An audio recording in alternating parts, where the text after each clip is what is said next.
Muchísimas gracias por la invitación. Tengo que agradecer esta gestión tan maravillosa y tan importante, pues, que han gestionado, pues, el Coprodén. También, pues, mi agradecimiento al señor alcalde Roberto Hidalgo y, pues, a la secretaria ejecutiva del Coprodén, la doctora Cristina Silva. Y en serio tengo que agradecerles, no es un compromiso, porque en todos estos años que yo he venido trabajando, muchos, como 15 y un poquito más, son muy pocas las instituciones y los espacios que realmente han mostrado interés en el tema del autismo. Generalmente se aprovechan estas fechas para hablar del tema, pero luego definitivamente no se hace mucho. Sin embargo, en esta ocasión vamos a estamos haciendo esta formación, esta capacitación para todas las personas, pues, que quisieron participar, porque además es gratuita. Entonces eso ya tiene un doble agradecimiento y además tiene un doble beneficio, porque muchos padres, muchas familias, muchos terapeutas no pueden formarse gracias, pues, por la dificultad económica que puedan tener en algún momento. Entonces les reitero, pues, a todos los actores y a todo el equipo técnico de la doctora Silva y asimismo, pues, a la gestión del alcalde, que estas actividades no solamente en el Día del Autismo, sino que siempre se den, porque la información, el conocer sobre discapacidades y más sobre autismo es súper importante. Entonces, les agradezco a todos, veo que hay muchas personas conectadas, algunas las conozco, otras no. Me presento nuevamente, mi nombre es Paola Zambrano, yo dirijo Autismo Ecuador. Tenemos como organización trabajando cerca de 15 años en temas de autismo. Hemos participado en muchos talleres, congresos, de hecho iniciamos en su momento capacitaciones de manera muy formal acá en Ecuador, he entrenado incluso algunas instituciones públicas y privadas en relación a la atención y la intervención para el autismo. Y pues soy la orgullosa madre de una nena que está próximo a cumplir 9 años, ese es el título que más me gusta, es el más difícil. Esa es la tarea más dura, ¿no? La de ser madre. Mi hija no tiene autismo, pero realmente ella ha sido mi compañera en estos últimos 9 años, ¿no? Desde que ella nació, pues ella ha convivido y ha crecido junto al autismo y sin duda, pues gracias a ella también ha aprendido muchísimas cosas. Entonces, vamos a empezar. Yo les rogaría que por favor mantengan sus micrófonos apagados, creo que ya se los dijeron en el principio, mantengan sus micrófonos apagados, porque el ruido de fondo más el ruido natural que yo tengo en el espacio en el que estoy, pues me genera un poquito de distracción. ¿Por qué hoy, 1 de abril, empezando el mes de la concienciación del autismo, vamos a hablar de autismo y calidad de vida? ¿Por qué no hablamos de otras cosas? ¿Por qué no hablamos de diagnóstico? ¿Por qué no hablamos de técnicas? ¿Por qué no hablamos de otros temas puntuales, ¿no? Como me lo consultaban ayer. Bueno, sí vamos a hablar en todo el mes del autismo y hay muchísimos profesionales también que van a compartir su información y su conocimiento de todos estos años de trabajo. Pero ¿por qué a mí me interesa el tema de calidad de vida en autismo? Porque yo creo que el autismo es una de las condiciones discapacitantes más olvidadas en Ecuador y en general, ¿no? En muchos países, sobre todo en Latinoamérica. No sé si en Estados Unidos, no sé si en Europa hayan mejores oportunidades para las personas con autismo, creería yo que sí. De hecho, en España ya hay este, acogimientos familiares para adultos mayores dentro del espectro, ya hay casas de acogida. Aquí en Ecuador todavía no tenemos centros gratuitos para niños pequeños, imagínense casas de acogida. Entonces, ¿por qué hablo de autismo y por qué escojo el tema del enfoque de calidad de vida? Básicamente es un poco para que nosotros entendamos que el autismo es una condición de origen multifactorial que afecta, ¿verdad?, a la persona, ¿verdad?, que afecta a este niño desde edades tempranas y permanece en él durante toda su vida. ¿Por qué digo esto? Porque a veces nosotros, como desconocemos, ¿verdad?, de ustedes, el público, incluso muchos profesionales, desconocen del autismo, no conocen los casos, ¿verdad? Se cree que es una condición pasajera o transitoria. Y el autismo es una condición permanente del sujeto, ¿verdad? Que permanece toda su vida. Es decir, las personas que desarrollan autismo mueren con autismo. No porque es una enfermedad, no porque el autismo los mata. Ellos, pues, el autismo es una condición de origen multifactorial que afecta la comunicación, la socialización, la conducta.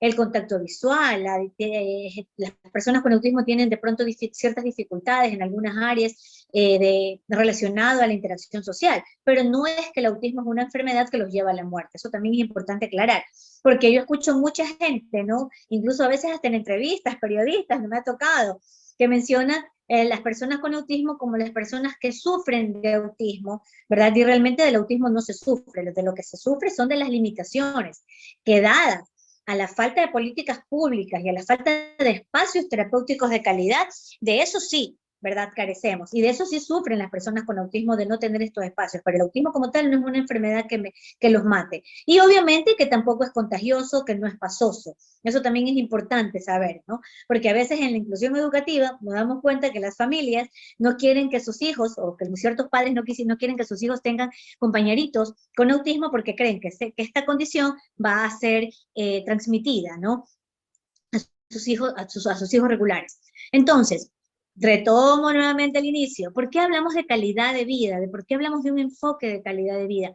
Porque tenemos que entender que las personas con autismo están en este mundo, no son de un mundo aparte. Están aquí, en medio de nosotros. Han vivido lo terrible de esta pandemia, ¿verdad? Primero por la exclusión, segundo por el distanciamiento y por muchas dificultades, ¿verdad? Ellos han vivido la falta de espacios públicos, de atención temprana. De hecho, actualmente, las personas con autismo y muchas personas con discapacidad están pasando por otra situación mucho más compleja, que es la falta de carnetización. Dado al escándalo que se dio en el 2020, por lo menos en la provincia en la que yo vivo, que es en la provincia del Guayas, la carnetización no se está dando. Y si hay algún representante del Ministerio de Salud de aquí, pues en su momento hará la explicación del caso, pero yo tengo familias que están siendo llamadas desde agosto, desde septiembre, octubre del año pasado y todavía no son carnetizados. Es más, el mes pasado le dijeron a una familia que porque la niña era pequeña tenía probabilidades de salir del autismo y no la carnetizaron. Entonces, ¿vieron por qué es importante hablar de enfoques de calidad de vida y no solamente hablar de esta parte teórica del autismo, del diagnóstico, de la intervención?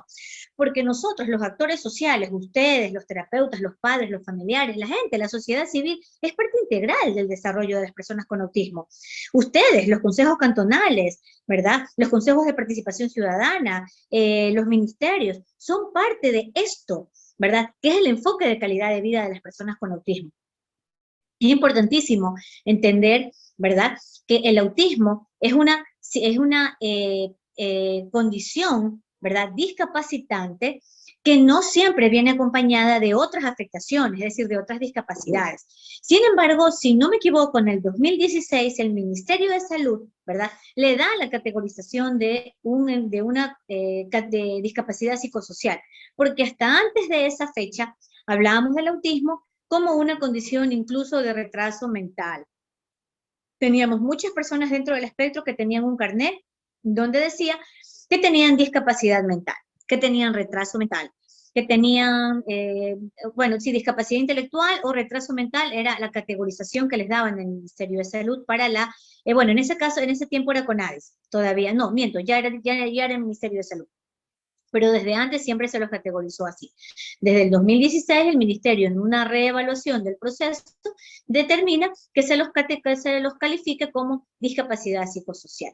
Veo que hay algunas preguntas y me parece espectacular, me parece maravilloso. Yo puedo ir respondiendo, voy a abrirlas acá, déjame ver cómo las puedo abrir, y puedo ir respondiéndolas uno por uno. Me parece maravilloso que me las hagan, pero las voy a ir uniendo de acuerdo al ritmo de la charla, ¿no? Recuerden que tenemos pues no mucho tiempo y de verdad que este tema es bastante amplio. Entonces, tenemos aquí, buenas tardes, la señora Ruth Córdoba, bienvenida. Una consulta, buenas tardes, antes el autismo ¿es considerado como una discapacidad intelectual? Antes, sí, como lo dije hace un momento. Ahora ya no, ahora es considerada una discapacidad psicosocial. Pero que puede tener una persona con autismo discapacidad intelectual, sí, es posible, ¿ok? Una persona con autismo puede venir en comorbilidad. ¿Qué es comorbilidad? Es decir, que puede venir asociada a otros trastornos. Es decir, tengo gripe y adicionalmente agarré una alergia a la piel, ¿sí? La gripe no me genera la alergia a la piel, eso viene como comórbido, es decir, que se asoció, pero no necesariamente están vinculadas unas con otras, ¿ok? Eh, Rocío, bienvenida. La educación siendo un derecho constitucional, en algunas instituciones se cierran las puertas a los niños con autismo. Lo estoy padeciendo con algunas escuelas que incluso son particulares y hacen educación educativa. Doménica Wilcapi, muchísimas gracias por tu pregunta. Por supuesto, es que justamente de esto se trata, ¿no? Es lo que yo me refiero a hablar de personas con autismo o en el autismo si todavía desconocemos tanto respecto al síndrome. Tanto así que muchas instituciones privadas, tanto así que muchas instituciones públicas incluso niegan las matrículas, públicas y privadas, niegan las matrículas a las personas con autismo por desconocimiento. Y te digo que a mí me ha pasado muchísimas veces, no es que acá en Guayaquil es la panacea, ¿no? También hay mucha segregación. Y de hecho, las personas que trabajamos con chicos con autismo incluso hemos sido segregadas hasta en los espacios que buscamos para atender. Cuando uno va a buscar un espacio terapéutico para atender, a ponerse un consultorio o funcionar como institución, ¿verdad? Si tienes de pronto una venta de químicos no te hace mayor problema, pero si trabajas con niños y más con niños de discapacidad, la gente se pone se pone muy excluyente, ¿no? Se pone como a la defensiva, pero es una respuesta tan natural, justamente influenciada por los años y años que tenemos de desconocimiento respecto a los temas y a los derechos de las personas con discapacidad también. Entonces eso también es importante que lo tengamos claro. Ahora, ¿que tenemos que trabajar en inclusión? Por supuesto, claro que sí.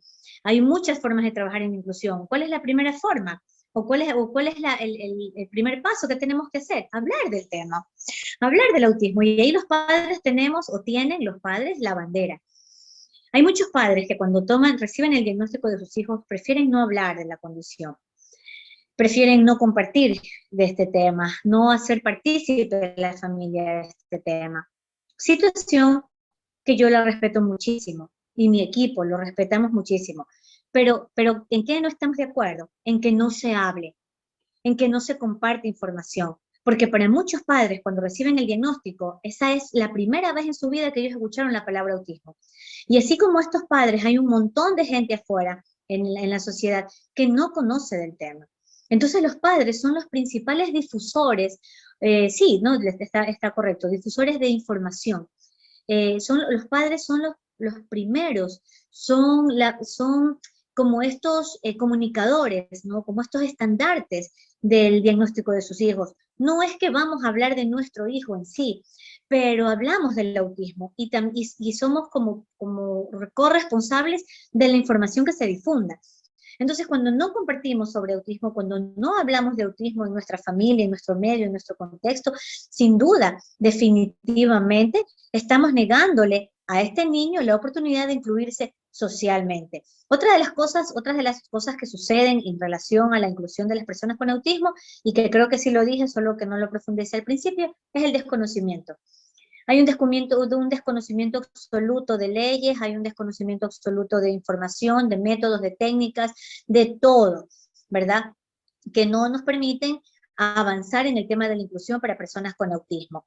A ver, voy a responder otra pregunta. ¿Cómo se puede trabajar? Dice la educación siendo un derecho acá. ISAT, una pregunta, ¿cómo se puede trabajar 40 estudiantes y un estudiante con autismo?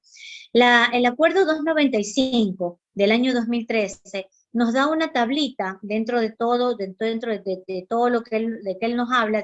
Lo invito a que lo descargue, está de libre descarga en el internet y aprobado aquí en el Ecuador por el Ministerio de Educación, donde nos dicen que un estudiante con autismo hace, ¿verdad? O nos representa a 5 niños regulares en el aula. Entonces, de acuerdo a la estructura del Ministerio de Educación y la estructura de su institución, ¿qué capacidad tiene la institución para recibir niños? Sus salones, hasta de cuántos estudiantes puede tener. Entonces, de acuerdo a eso, pueden hacer el cálculo. Doménica nos dice, hablo desde Guayaquil. ¿Tú viviste, Doménica? Aquí también lo vivimos, ¿viste? Pensé que me hablabas de cerca del Cantón Mejía o alrededores, pero sí, definitivamente. Aquí en Guayaquil también es muy difícil. ¿Cuándo se puede diagnosticar un niño y a qué edad? Elizabeth del Castillo, excelente pregunta. Eso es calidad de vida. ¿Cuándo podemos diagnosticar? Lo más pronto posible. Un diagnóstico de autismo se puede hacer desde los 12 meses. Quizás no se hace un diagnóstico concluyente. Quizás no se hace un diagnóstico concluyente, pero sí podemos ya mostrar o podemos clasificar o podemos determinar indicadores de riesgo. Indicadores que en un momento más adelante nos confirmen o descarten el diagnóstico. Muchos chicos con autismo desde los 12 meses ya están presentando características y síntomas y signos del trastorno como tal. Entonces, sí es posible llegar a un diagnóstico temprano, es posible, es real.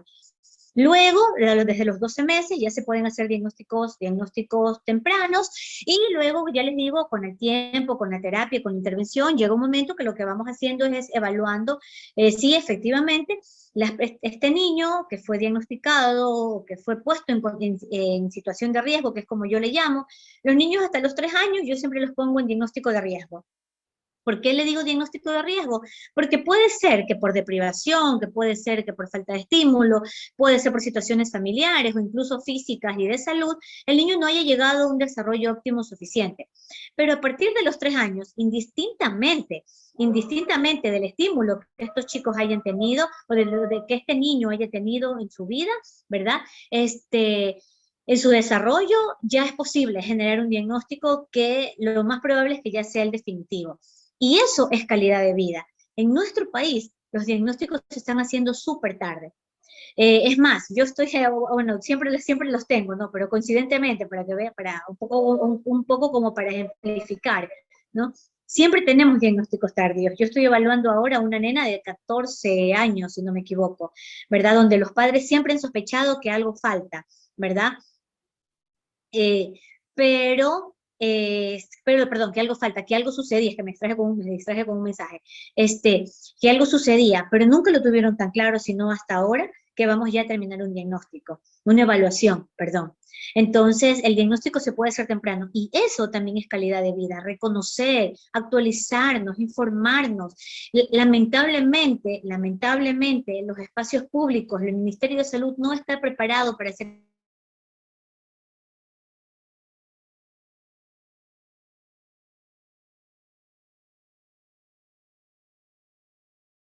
públicos les toma hasta cerca de un año.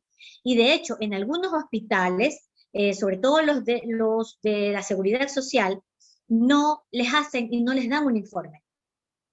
No lo hacen. Entonces el chico pierde mucho tiempo. Los niños pasan mucho tiempo de consultorio en consultorio buscando un diagnóstico. Entonces, ahí es un poco algo que nosotros proponíamos, ¿no? En esta veeduría, en esta nueva revisión de la ley que se hizo en la Asamblea el año pasado, es que se permita a otras instituciones preparadas, ¿verdad? Que sean quienes hagan los diagnósticos, quienes los realicen, y con un veedor público, ¿verdad? Se dé el diagnóstico. Porque está pasando todo lo contrario. Los padres van a las instituciones públicas a buscar diagnóstico, pero terminan yendo al privado a pagar, ¿verdad? Y hacer y claro, lo tienen que pagar porque por eso es privado, ¿no? A cancelar el diagnóstico y luego volver al espacio público a tomar, cosa que les toma otros meses más, otras, por no decir, o sea, por no decir años más, y luego allí recién pueden obtener el documento habilitante. Ahora, ¿podemos trabajar con un diagnóstico? Sí, efectivamente, pero el autismo, ¿verdad? Retomando la palabra de calidad de vida, necesita muchísima intervención terapéutica, necesita terapias, y necesita terapias en muchos aspectos, no solamente las que nosotros conocemos, terapia de lenguaje o terapia ocupacional. Los chicos con autismo necesitan terapia musical, necesitan terapia de arte, necesitan terapia física, muchos necesitan terapia eh, ay, se me fue la palabra, asistida con animales, muchos necesitan terapia, natación, muchos necesitan actividad física como algún deporte. Claro, que no es una terapia porque no se la considera así, pero realmente quienes la hacen terminan siendo terapeutas. Y hay muchos, por ejemplo, profesores de natación que han terminado, o por lo menos acá en Guayaquil hemos visto algunos, instructores de terapia física que han terminado siendo instructores de natación de chicos con discapacidad. ¿Por qué? Porque tienen la necesidad de hacerlo. ¿no? Entonces, es súper importante que como enfoque de calidad de vida consideremos, sin duda alguna, el diagnóstico temprano. Sin duda alguna, el diagnóstico temprano. Recuerden, desde los 12 meses, nosotros ya podemos tener una idea, ¿verdad? De que ya se puede tener un diagnóstico temprano. Ok, tengo algunas otras preguntas, las voy a ir respondiendo porque no quiero que se me pase ninguna. No me está saliendo la... Ya. Entonces, ¿a qué edad? Dice, ¿cómo se puede implementar? ¿Cuándo se puede diagnosticar un niño a qué edad? Eso ya lo dije. Lo respondí, perdón. ¿Cómo se puede implementar un programa de prácticas de inclusión laboral para personas dentro del TEA, tal como se lo hace en España? Fácil, Alberto, fácil, con el acompañamiento y la ayuda pública y privada. Eso es todo. Lo que pasa es que en nuestro país todavía hay mucho desconocimiento respecto al tema y por eso no se crean estos espacios. De hecho, yo he tenido mucho acoso, bullying a los adultos en inclusión laboral. Lo que nosotros necesitamos, ¿verdad?, es que se creen, ¿verdad?, junto a los espacios públicos y privados, ¿verdad?, como protocolos que permitan la inserción laboral, que no es difícil. Lo que pasa es que todo esto se hace de manera privada. Acá en Guayaquil nosotros hemos colaborado en algunos proyectos de inclusión laboral, pero que han sido, digo proyectos porque ha sido el proyecto de vida del sujeto como tal. Pero no hemos recibido apoyo público, no hemos recibido apoyo privado. Todo lo han costeado los padres. Entonces eso definitivamente es una limitante. Gonzalo, ¿qué tipo de adaptación curricular se aplica en estos niños? Depende del nivel de afectación. El autismo es una condición de origen multifactorial que afecta a los niños, ¿verdad? Y que permanece con el sujeto durante toda su vida. Pero este también puede tener niveles de afectación, como lo decía, que pueden venir acompañados o no de discapacidad intelectual, acompañados o no de enfermedades raras, acompañados o no de trastornos para el aprendizaje o de dificultades para el aprendizaje, porque hay mucha gente que cree que porque tienen autismo son brillantes y son ultra inteligentes, y como lo hemos visto en las películas, y esto no siempre sucede, ¿ok?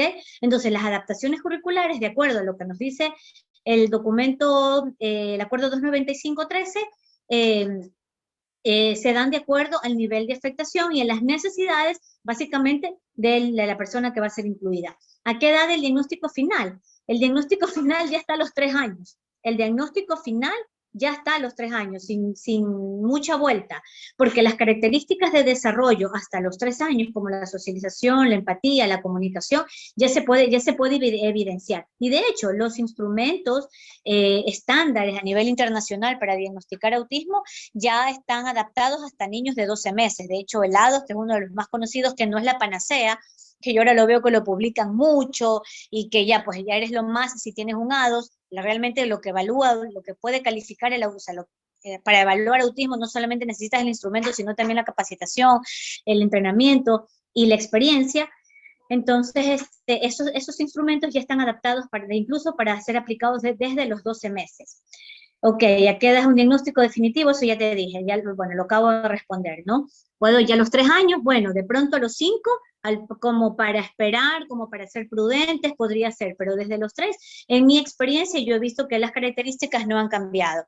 ¿Va el autismo acompañado siempre de discapacidad intelectual, Adrián? No, Adrián, no siempre, pero sí puede, sobre todo si tenemos autismo de tercer nivel de funcionamiento. ¿Cómo se puede ayudar a un niño con autismo? Nos dice 149319. ¿Para qué se puede relacionar con las demás personas sin que su impacto sea fuerte? Intervención temprana, diagnóstico temprano, socialización, inclusión educativa, inclusión laboral, aceptación familiar, aceptación social, dieta, alimentación saludable, tiempos de ocio, tiempo de calidad.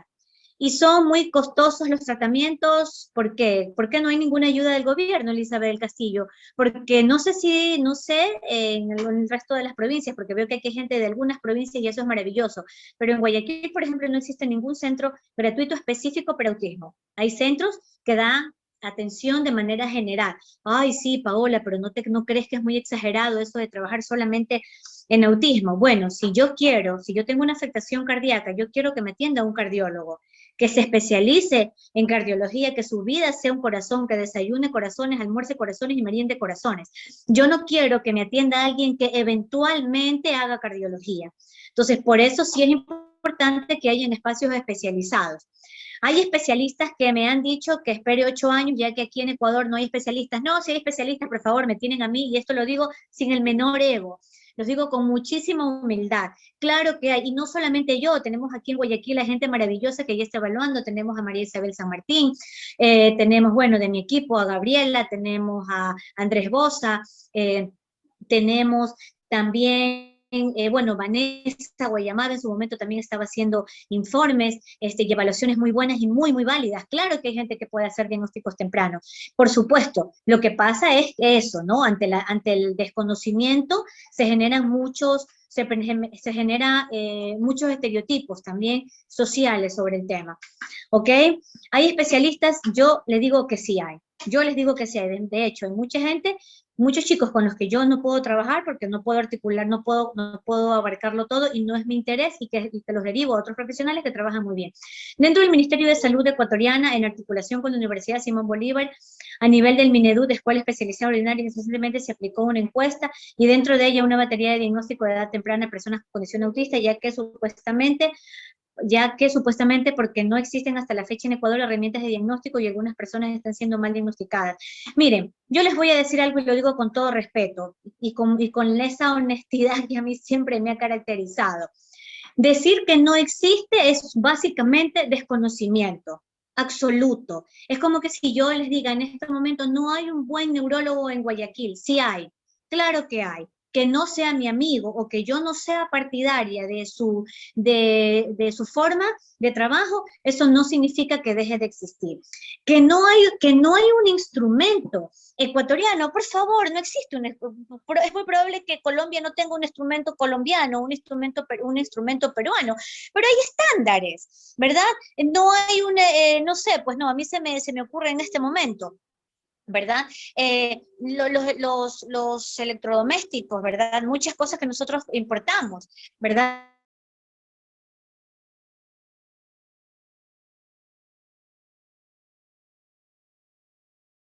En Ecuador. Para eso está mi habilidad como conductora. Entonces, yo tengo mi vehículo para poder conducirlo. Entonces, lo mismo pasa con los protocolos. Perdónenme, no sé si la persona que hizo este comentario es parte del estudio, lo respeto muchísimo, todo vale. Yo siempre digo, siempre, nunca es suficiente para hablar de autismo, pero estamos perdiendo, tengo años escuchando lo mismo, tengo años viendo que muchas universidades, gente que está haciendo investigación, y perdónenme esa entre comillas, pero lo digo con muchísimo respeto, están haciendo protocolos o haciendo un cuestionario para detección del autismo. Por Dios, las características del autismo no son diferentes. Quienes hemos tenido la capacidad de evaluar niños en Colombia, yo que he tenido la oportunidad de evaluar niños en Argentina, que he tenido la oportunidad de evaluar niños en Chile, que he tenido la oportunidad de evaluar niños aquí en Galápagos, aquí nos separa básicamente el océano, las características son parecidas, son de hecho iguales. Un chico con autismo no es diferente su autismo en Ecuador como en Venezuela o en Colombia o en Estados Unidos, siguen teniendo autismo y las características son las mismas. Entonces, creo yo que lo que nos falta es trabajar menos en nuestro ego profesional y trabajar más bien en el bienestar de estas personas. Yo sigo insistiendo, protocolos de intervención, de evaluación son fáciles, podemos lograrlo. Lo que nos hace falta son espacios de intervención gratuita. Nos hace falta que los seguros médicos les cubran a los padres las terapias individuales, las terapias grupales. Hace falta que en la universidad, ¿verdad? Se le enseña a los nuevos profesionales cómo trabajar con la diversidad, cómo tener una capacidad inclusiva. Pero ya les digo, o sea, todo es importante, pero en este momento yo creería que si no existiera una forma de diagnosticar temprano el autismo en Ecuador, no tuviéramos niños de 3 años ya en intervención temprana. Que no hay en los espacios públicos es distinto, por las políticas públicas y por los gobiernos de turno que no se interesan, pero no porque no hayan los profesionales adecuados, sin duda alguna. Perdón, voy a responder acá, creo que tengo otra pregunta. Muy buenas tardes, les saluda Buenasa, en Pichincha hay una fundación Entra mi Mundo. Bueno, ¿qué les podré decir? Cada cuerpo puede trabajar donde se sienta más cómodo. Busquen organizaciones, espacios públicos, espacios privados, donde cada familia se sienta cómodo y reciba lo que está buscando para su niño. Y eso les voy a repetir las palabras que le dije. Ah, no, eso está más abajo. que le dije a una familia que nos visitó justo el viernes pasado.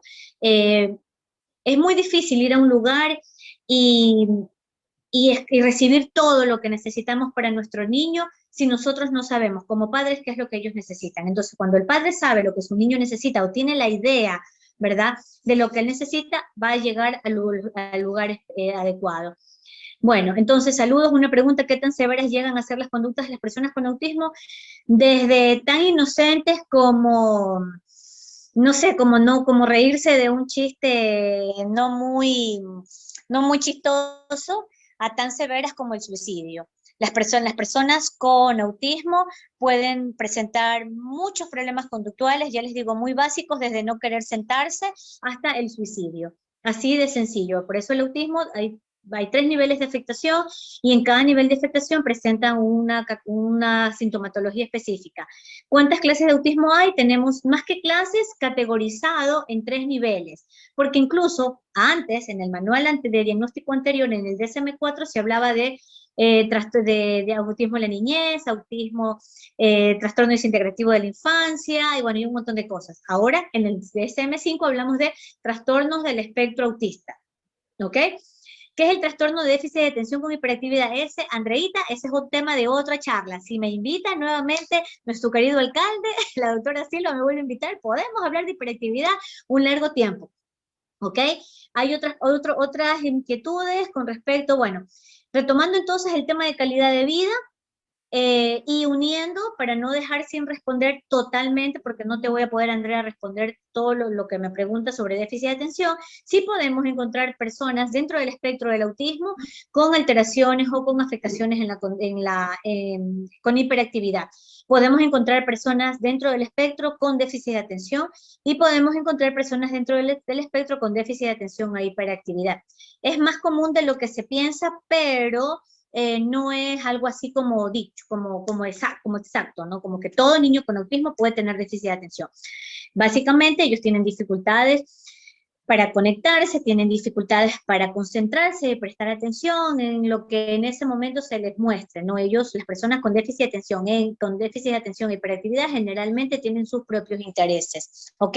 Entonces, en relación a calidad de vida, ¿qué es lo que queremos decir, ¿no? Y un poco como para ir cerrando este espacio, que insisto, lo agradezco muchísimo, lo agradezco mucho, es maravilloso que se permitan, y siempre se deben dar estos espacios de formación gratuita, de información, incluso hasta de diálogo, ¿no? Sobre temas del autismo.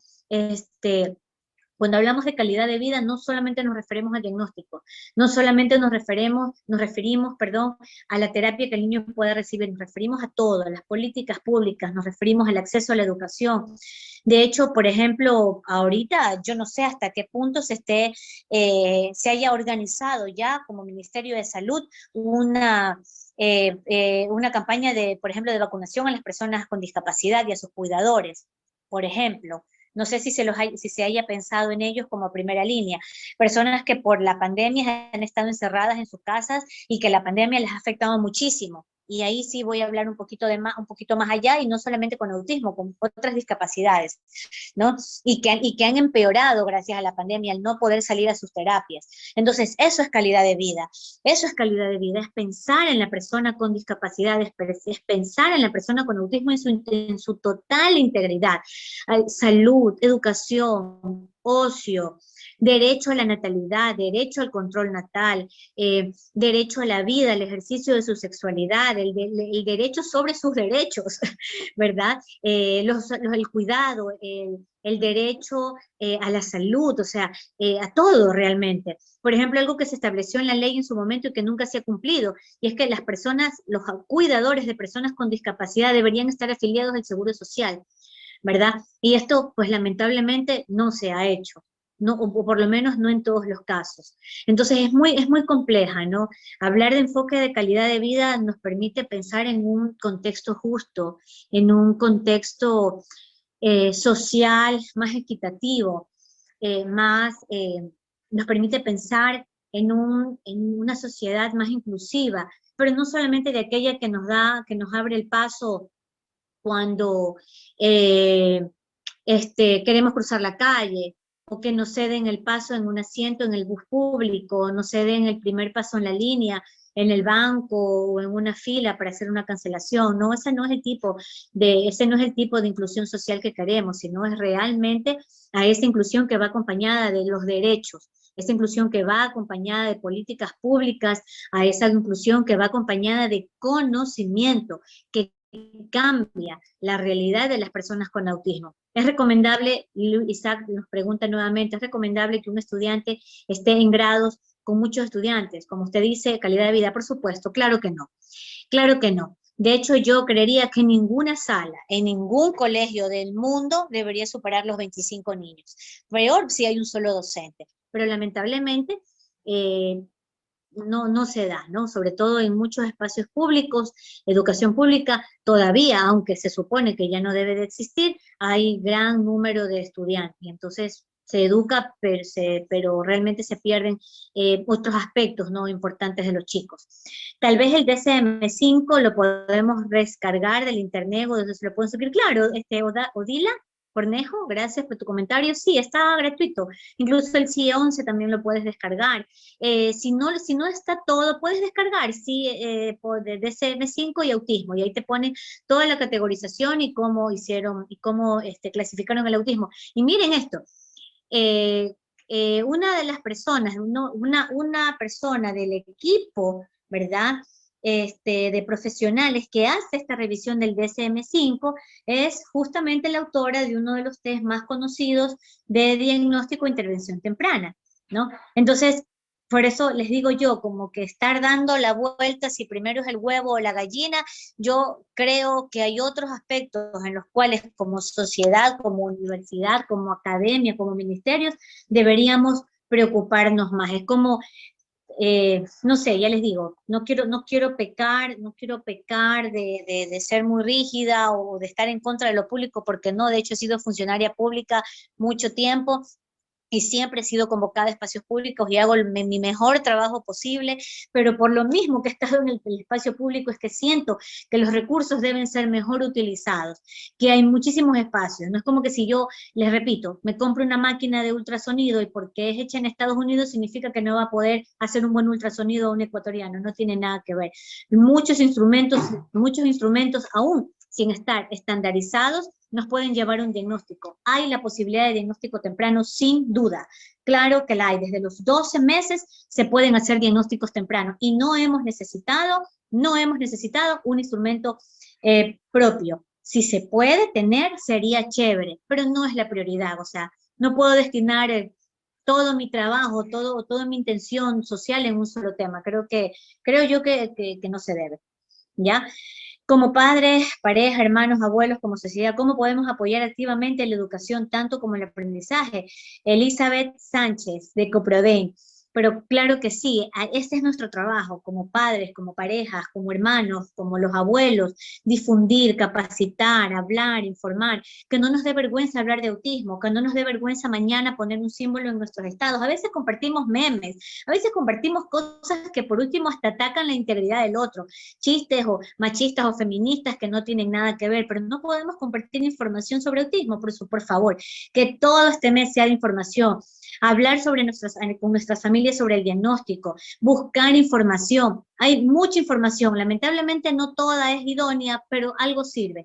A medida que usted se informa, a la medida que usted se capacita, usted solito puede ir discriminando. Lo digo desde mi experiencia personal. Cuando yo empecé en autismo, al igual que muchos de ustedes, no sabía nada, nada, absolutamente nada. Tenía 2 hojas, que cuando tuve mi primer caso de autismo me puse a rebuscar. En mis apuntes de la universidad tenía 2 copias sobre autismo de una presentación que hicieron unas compañeras. Era lo único que yo sabía de autismo, habiéndome ya graduado de psicóloga. Entonces, eso mismo, y hay gente que ni siquiera conoce eso. Entonces, por esto les digo, la capacitación, el entrenamiento, la difusión es importante.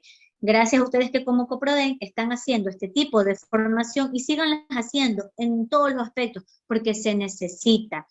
Que muchos que nosotros estamos creyendo, bueno, ya como es discapacidad y una ley, eso es suficiente. Sí tenemos una ley muy buena.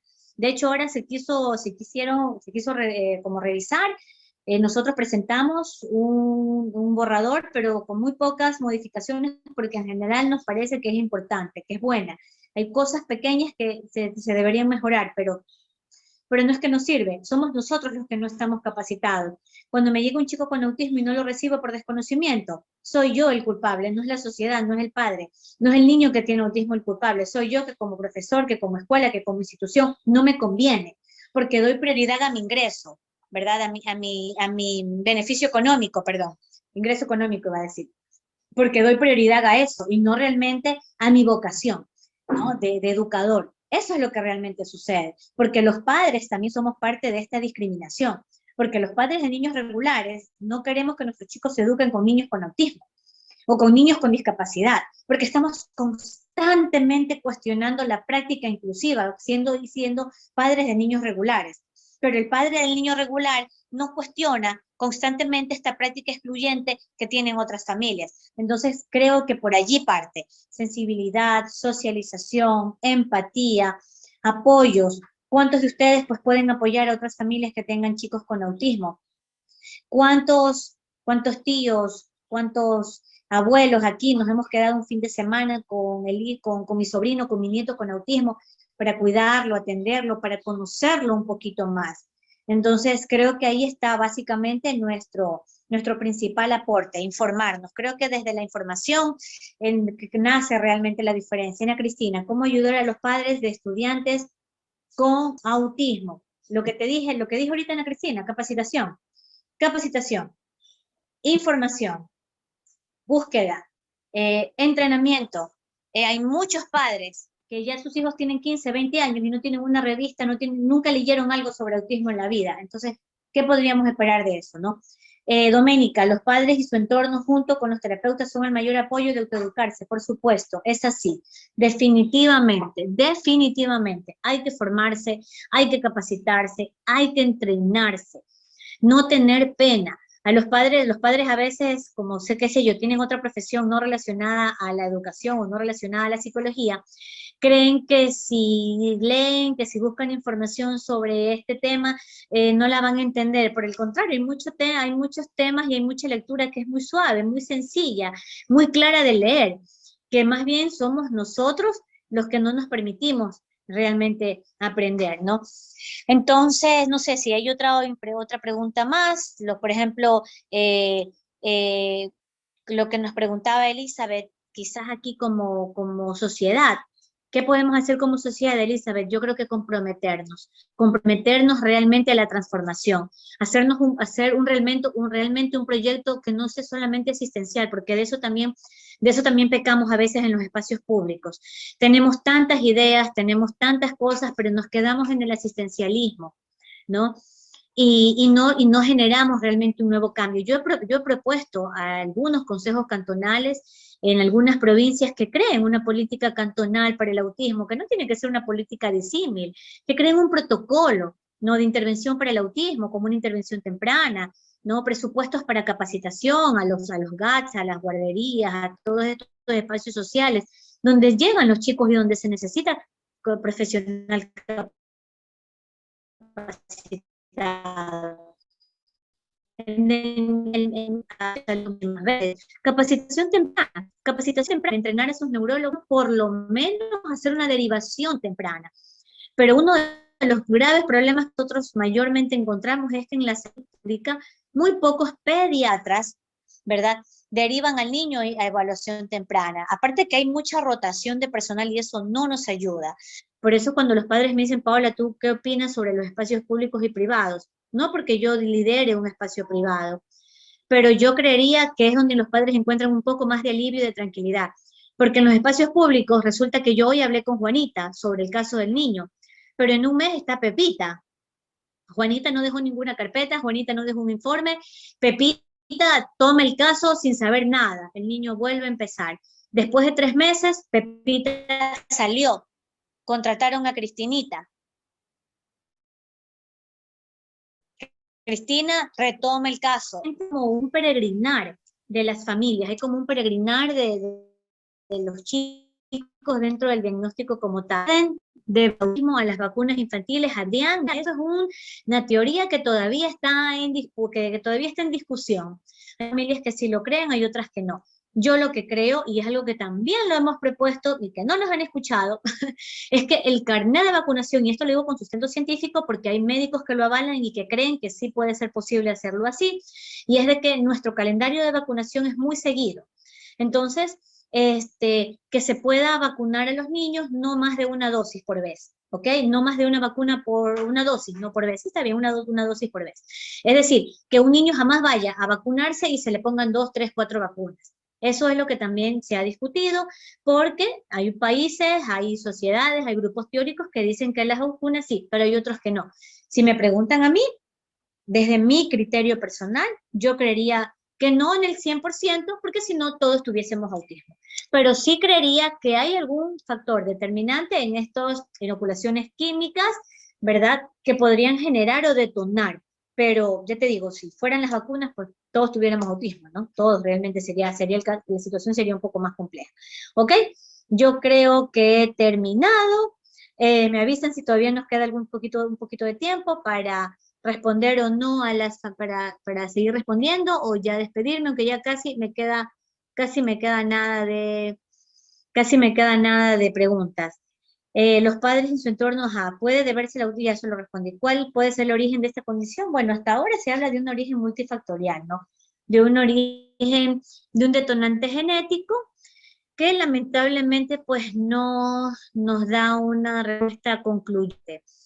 Porque, por ejemplo, un electroencefalograma, una tomografía, nos ayuda, nos da una idea, nos permite saber, la situación neurológica del niño en ese momento, pero no nos da un diagnóstico.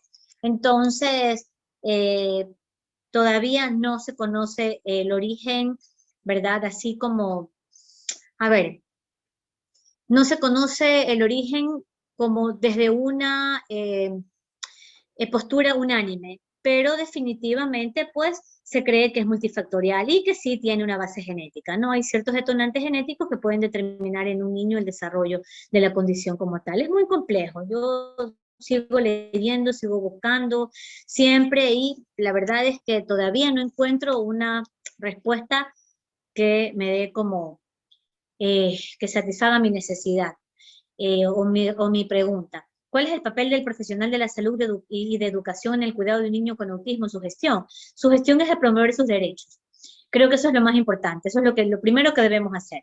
El del educador, el educador, el pediatra, el neurólogo, el personal de salud, para no quedarnos solamente el pediatra, porque desde la enfermera, es más, desde el portero del centro de salud o del hospital al que el niño va, donde se hace atender, ya es partícipe de la salud, ¿no? Ya es partícipe de este espacio de salud de educación. Yo creo que nuestra principal tarea es la promoción de sus derechos y hacer que se cumplan, ¿no? Promover sus derechos y hacer que se cumplan. Eso creo que es lo más importante para las personas con autismo y con cualquier otra condición discapacitante. Eso ya te digo, como respuesta, porque orientar a los padres, imponer nuestro punto de vista, créanme, en mi experiencia les puedo decir que nuestro punto de vista alguna vez podría estar equivocado. Yo tengo que reconocer, y lo digo con mucha humildad, hay cosas en las que yo digo, creo que me equivoqué, creo que esto debió haberse hecho de esta manera, ¿no? Entonces, pero ¿dónde nunca nos equivocamos? Cuando promovemos los derechos de las personas con discapacidad, cuando trabajamos por sus derechos, cuando somos participantes activos de la lucha por, por mejorar la calidad de vida de estas personas con discapacidad. Ahí nunca nos vamos a equivocar, ¿ok? Pero de allí, a nivel terapéutico, en algún momento, yo les digo, yo como terapeuta he dicho, carambas, no era de haber trabajado esta línea, era de haber trabajado por acá inicialmente, pero puede pasar, como nos pasa muchísimo, ¿no? Ay, no, era de haber hecho esto primero y no lo de acá, pero bueno, vamos aprendiendo, ¿no? En el ir y venir, en el diario, en el convivir, en el compartir, en la experiencia, de hecho, de compartir con el otro, vamos aprendiendo cosas nuevas y eso nos permite también otras oportunidades. Pero Elizabeth, y a todos los que hacen el COPRODEN, y todos los consejos cantonales, las juntas políticas que nos están escuchando, que de hecho nos están escuchando porque me están escuchando porque les interesa, porque definitivamente quieren hacer algo diferente, siempre trabajemos en el no asistencialismo, sino en cosas y en planes y proyectos que realmente puedan generar un impacto en la sociedad, porque para asistencialismo ya tenemos muchísimo, hay muchísimo. Ya, el mismo asistencialismo que nos hace Google, cuando los padres buscan algo y no en un profesional, definitivamente, imagínense, ya ahí ya lo tenemos cubierto. Entonces, buscar, crear y pensar en proyectos, y para eso hay muchas organizaciones, apóyense de las organizaciones que tienen ideas maravillosas para poder trabajar con las personas con discapacidad en general, y más también con las personas con autismo. Pensar en el autismo como una condición que necesita atención, porque a veces pensamos que es una discapacidad como cualquier otra. Todas merecen atención, todas deben ser atendidas en todas sus necesidades. Pero insisto, yo sí creo que en particular el autismo está bastante olvidado todavía. ¿Cuántos de nosotros sabemos tanto sobre autismo que nos permite explicarle a otra persona algo sobre el tema? Creo que todavía nos quedamos debiendo a nosotros mismos. Es más, a veces a mí me preguntan y me quedo pensando y digo, bueno, pero esta es mi experiencia, y si hay algo más, y si todavía no sé algo, y si todavía me falta más por aprender, ¿será que estoy educando y será que estoy formando de la manera correcta? Entonces, esta es mi experiencia, es lo que yo les puedo contar desde lo que he vivido, pero sin duda alguna son ustedes, desde su formación y desde su experiencia, que luego con el tiempo podrán decir, lo que dijo Paola era cierto, lo que dijo Juanita, sí, a mí me funcionó, ¿no? Son ustedes definitivamente los que van a hacer la diferencia. Podemos hacer grandes transformaciones sociales, grandes. Yo sí creo en las transformaciones sociales desde el deseo de querer hacerlo. No necesitamos grandes presupuestos, solamente debemos tener la necesidad de hacerlo, ¿verdad? Y vamos a poder lograrlo, porque ahora hay mucha gente que tiene la necesidad.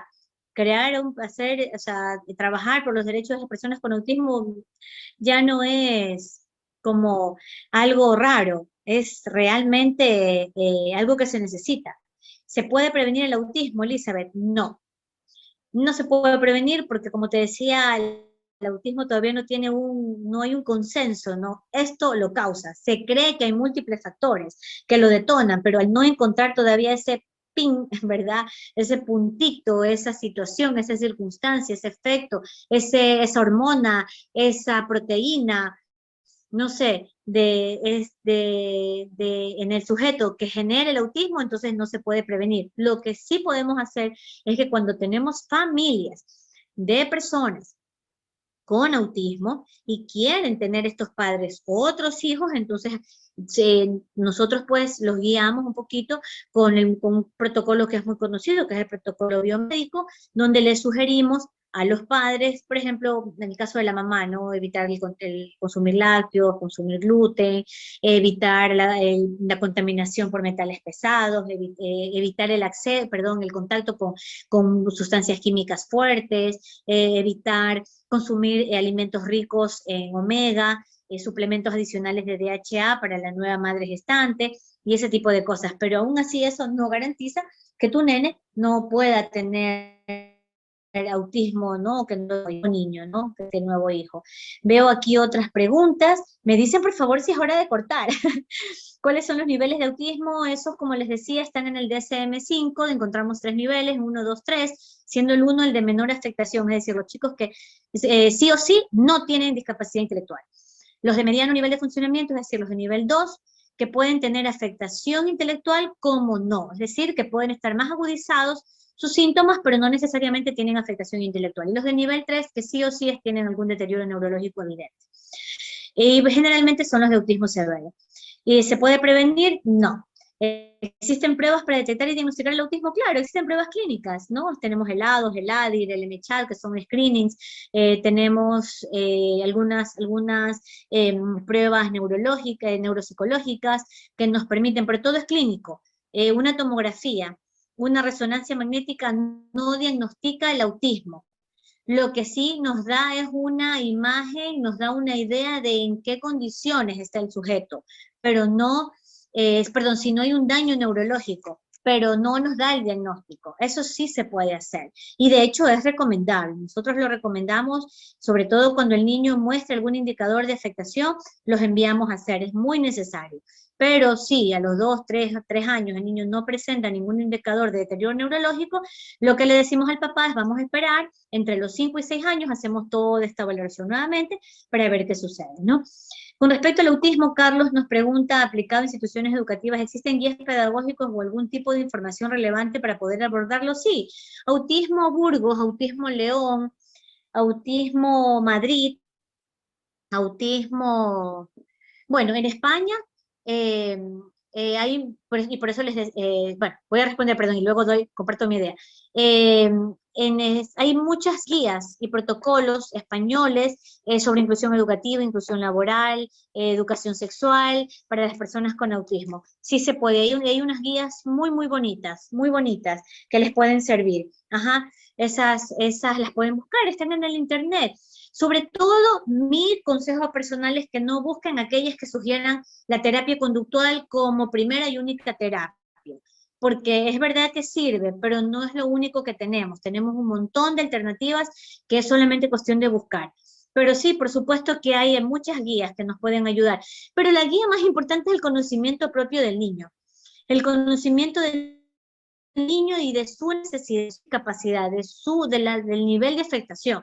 Por eso y de allí la importancia de un buen diagnóstico, de saber qué nivel de afectación tiene el niño, de si hay o no una discapacidad intelectual, de dónde están sus habilidades, qué habilidades son las que el niño tiene. Entonces, allí podemos llegar realmente a una mayor inclusión, porque yo te digo que en todos los años que yo tengo trabajando con autismo, te mentiría si yo te digo que agarré un manual y con ese solito trabajé. He trabajado con muchos. Es más, llega un momento en que digo, no, esto ya definitivamente no me sirve, ¿no? Ya no me es práctico. Pero lo que nunca me ha dejado de servir y que por ahora es lo que yo siempre, y hasta ahora, perdón, es lo que más uso, es el conocimiento del niño, permitirme explorarlo, ¿no? Explorarlo. Y explorarlo no es tocarlo ni manosearlo, no, sino explorarlo desde mi conocimiento, verlo, observarlo, no permitirle que sea un poquito libre en un espacio para yo poder conocerlo, que él mismo me diga qué quiere, qué le gusta, ¿ok? ¿Cómo debe ser el cuidado en casa, Elizabeth? Como cualquier otro hijo, por favor, como cualquier otro hijo, si hace alguna travesura, corregirlo, si hace algo bueno, amarlo, consentirlo, a respetarlo, enseñarle a ser autónomo, ayudarle a pensar de la mejor manera, fomentar valores, fomentar respeto, igualito que cualquier otro ser humano, porque él tiene autismo, pero es un sujeto social y en algún momento tiene que salir a la sociedad.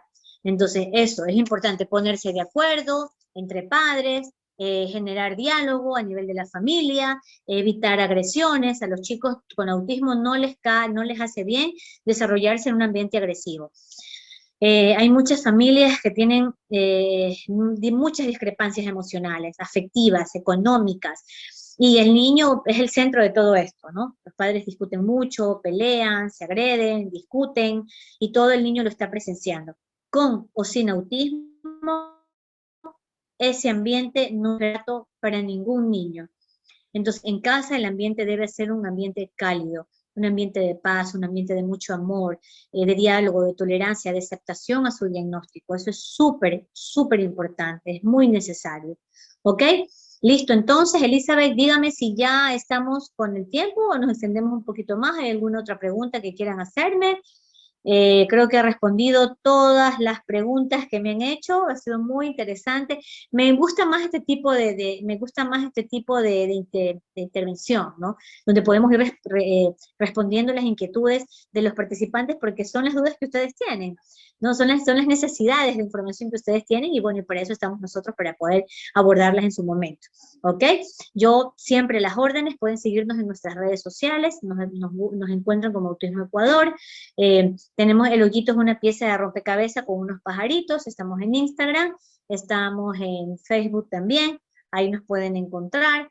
Tenemos también un número de contacto que los puedo compartir por aquí para los que tengan dudas, inquietudes, y bueno, y en fin, un montón de cosas. Ya se los voy a poner por aquí.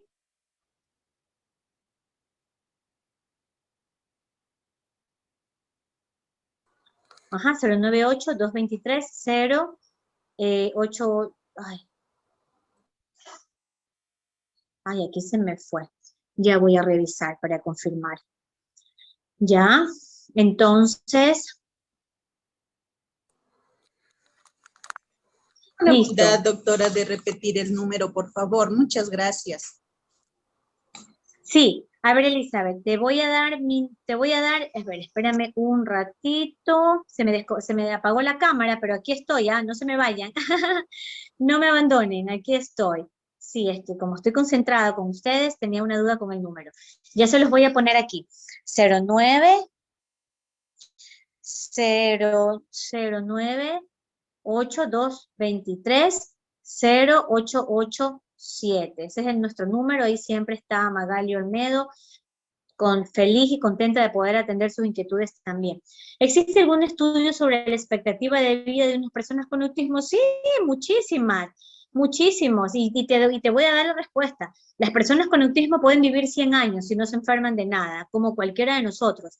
No tienen, o por lo menos no en la última década, una, una mortalidad diferente a nosotros. De hecho, la mayoría de las personas con autismo suelen ser bastante sanas, siempre y cuando obviamente no hay comorbilidad con otros diagnósticos, pero por lo menos las personas de autismo, con autismo de alto funcionamiento, pueden vivir 70, 60, 80, 90 años, ¿no?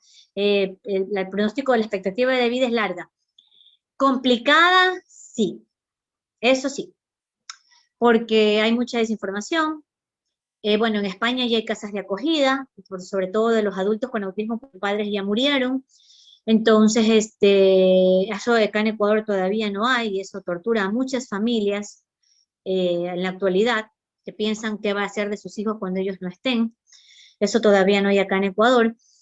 Ahora no sé, después de la pandemia, no sé, puede ser que las cosas cambien, tendríamos que esperar unos 10 años más o menos a ver esta respuesta, pero las personas con autismo tienen un pronóstico de vida larga, se complejiza por las condiciones de vida, por su inflexibilidad, por las limitaciones para el contacto social, por los cuadros psiquiátricos o psicológicos que puedan desarrollar, como ansiedad, como depresión, angustia, ataques de pánico, fobias, ¿no? Eso sí pueden generar adicciones. Las personas con autismo también son vulnerables a algún tipo de adicción.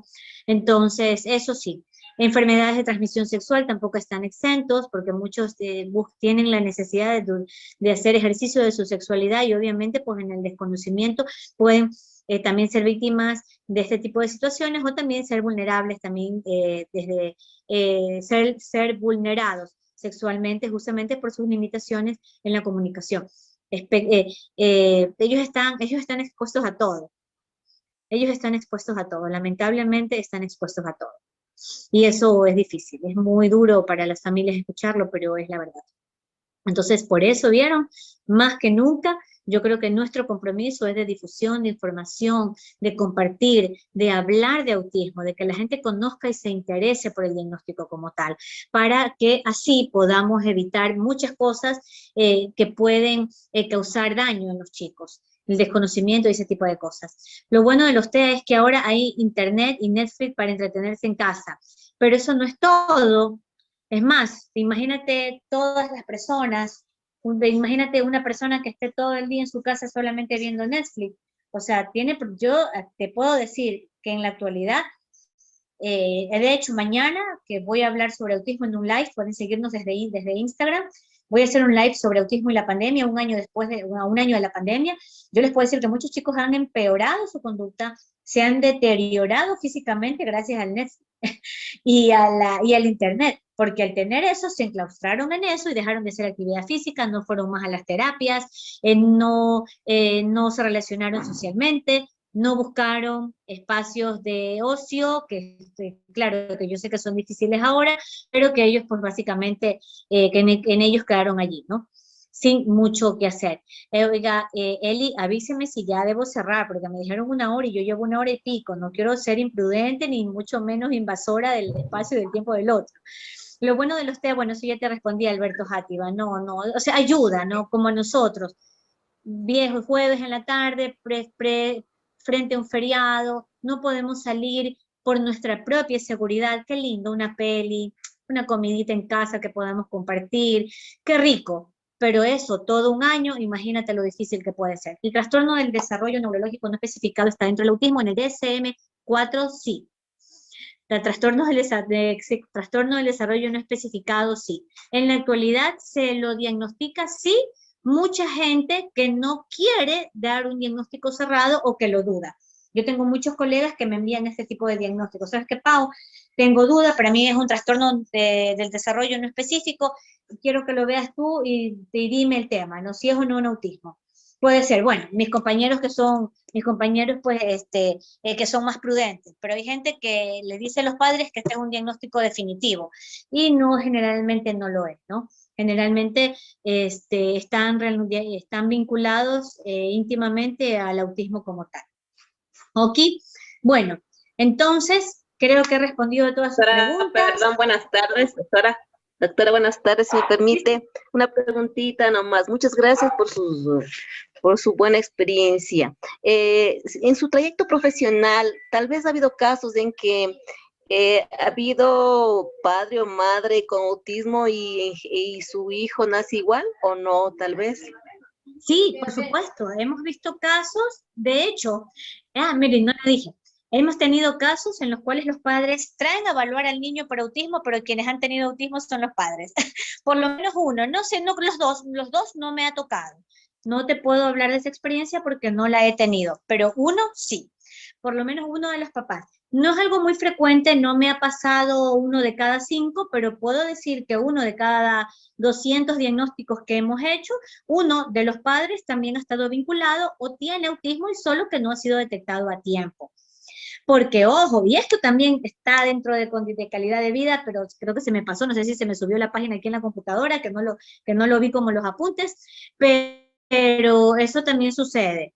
Por favor, no vayan a creer, como hay mucha gente desinformando por ahí, que mágicamente las personas ahora en la vida adulta tienen autismo. No, sí se puede diagnosticar el autismo en la vida adulta.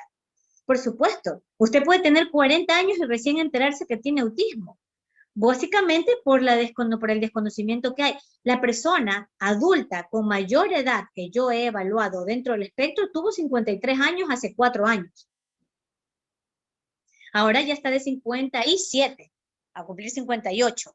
Luego he tenido pacientes de 48, 50, 45, 40, 30, 33. Es decir, sí es posible. Es más, si alguno de ustedes adultos me están escuchando y dicen, wow, entonces capaz yo también puedo tener, es posible, no lo dude, ¿ya? Pero sí es importante porque por ahí también he escuchado que la gente dice, oh no, ahora mágicamente los adultos también tienen autismo para un carnet. Sí hay gente deshonesta que lo hace, pero también hay mucha gente que sí se da cuenta recién en su vida adulta, cuando empiezan a trabajar, cuando empiezan a tener pareja, cuando tienen su primer hijo, que algo pasa con ellos y llegan a un diagnóstico, pero sí es posible. Ajá, listo entonces. Yo les agradezco muchísimo, nuevamente gracias, gracias, gracias al señor alcalde Roberto Hidalgo, casi se me va el apellido, ¿verdad? A la doctora Silva, por favor, muchísimas gracias a todo este equipo maravilloso que me contactó, que me invitó, ¿no? Que me tomó en cuenta, pudieron haber invitado a cualquier otro, pero me prefirieron a mí, eso pues para mí es un gran honor, insisto, ¿no? Siempre, siempre agradecida por estos espacios que me permiten, por tener ese tiempo, dedicarme ese tiempo, ¿no? Y escucharme.